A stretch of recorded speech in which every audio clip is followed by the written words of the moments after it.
Long before Thanksgiving became a civilian holiday defined by family tables and national calendars, it passed through the hands of power. Not democratic power, not popular tradition, but royal authority.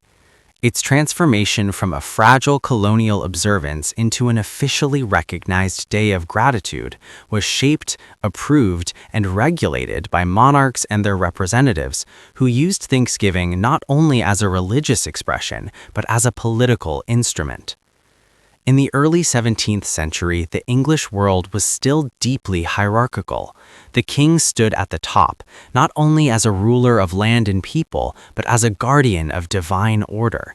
Religion and monarchy were inseparable. Public prayer, fasting, celebration, and gratitude were not private matters. They were acts tied to loyalty, stability, and obedience. In this world, Thanksgiving was not invented in America. It already existed as a royal tool. In England, long before the Mayflower sailed, days of Thanksgiving were proclaimed by the crown. They were ordered after military victories, the end of plagues, the survival of kings, or the failure of rebellions.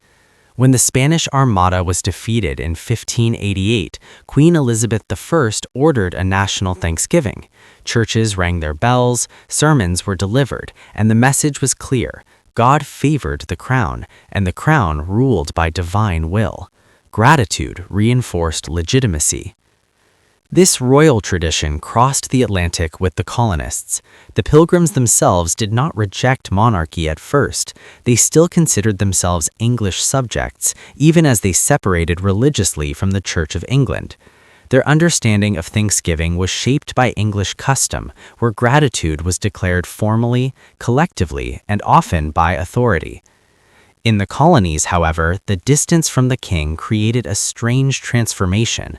Local governors, many appointed by the crown, inherited royal powers. They declared fast days and Thanksgiving days on behalf of the monarch. These proclamations were read aloud in churches, reinforcing that even in the wilderness, royal authority remained present. After the 1621 harvest celebration at Plymouth, no king declared a Thanksgiving holiday. That moment was informal, local, and temporary. What followed, however, was a slow process in which Thanksgiving became a tool of governance. Colonial leaders learned that declaring gratitude was a way to impose unity, obedience, and moral order on fragile settlements. Throughout the 17th century, Thanksgiving days multiplied across English colonies. They were not annual, they were not predictable, they were announced when a governor decided conditions justified it. A good harvest, the end of a drought, victory over indigenous resistance, survival from disease, or the safe arrival of ships could all trigger a proclamation. These proclamations were royal in spirit, even when issued far from the throne. In royal language, Thanksgiving was never about celebration alone. It was about discipline. Colonists were instructed to attend church, abstain from labor, and listen to sermons reminding them of their dependence on God and the crown. Gratitude became a reminder of hierarchy: God above king, king above governor, governor above subject. As colonies grew stronger and conflicts intensified, Thanksgiving became increasingly political. When wars erupted between European powers in North America, governors declared Thanksgiving days after victories, framing military success as divine approval of royal rule. When rebellions were crushed, Thanksgiving reinforced loyalty. When indigenous lands were seized, gratitude followed conquest. In this way, Thanksgiving became embedded in imperial culture. It was no longer simply a response to survival, it was a ritual of authority. It taught colonists how to feel, when to feel it, and who deserved credit for their fortune. The British monarchy understood the power of ritual deeply. Ceremony sustained empire. Flags, proclamations, prayers, and holidays shaped identity. Thanksgiving was useful precisely because it appeared humble. Gratitude disarmed criticism. It transformed hardship into moral obligation. As the 18th century unfolded, Thanksgiving days became more regular. Some colonies began declaring them annually, often tied to harvest season. These declarations still followed royal tradition, even as colonial identities slowly diverged from Britain. Thanksgiving sermons frequently included prayers for the king, the royal family, and the empire. Yet beneath this ritual loyalty, tensions were growing. As colonial grievances against royal authority increased, Thanksgiving itself began to change meaning. What had once reinforced obedience now became a stage for subtle resistance. Sermons praised divine justice and moral governance, sometimes hinting that authority must be righteous to deserve loyalty. By the time of the American Revolution, Thanksgiving had already been absorbed into political language. Both sides used it. British loyalists proclaimed days of Thanksgiving for royal victories. Revolutionaries proclaimed days of Thanksgiving for battlefield successes against the crown. The ritual survived even as loyalty shifted. When the American colonies broke from Britain, they did not abandon Thanksgiving. Instead, they inherited it. What changed was not the structure, but the sovereign. Authority no longer flowed from a king, but from Congress and eventually the presidency. Yet the rhythm of proclamation remained unmistakably royal in origin. In this sense, Thanksgiving is not a purely Republican invention. It is a repurposed monarchy ritual. The power to declare gratitude, to pause society, to define national reflection was once the privilege of kings. Ironically, the most famous national Thanksgiving proclamation in American history came during a time when the nation was rejecting monarchy more fiercely than ever. In 1863, President Abraham Lincoln declared a national Thanksgiving during the Civil War. He did so using language strikingly similar to royal proclamations. He called upon divine favor, national humility, and collective obedience. Lincoln was not a king, but he wielded inherited ceremonial authority. His proclamation echoed centuries of monarchs who had used Thanksgiving to hold fractured societies together. In the absence of a crown, the state itself became the symbolic sovereign. Meanwhile, in Britain, Thanksgiving remained firmly royal.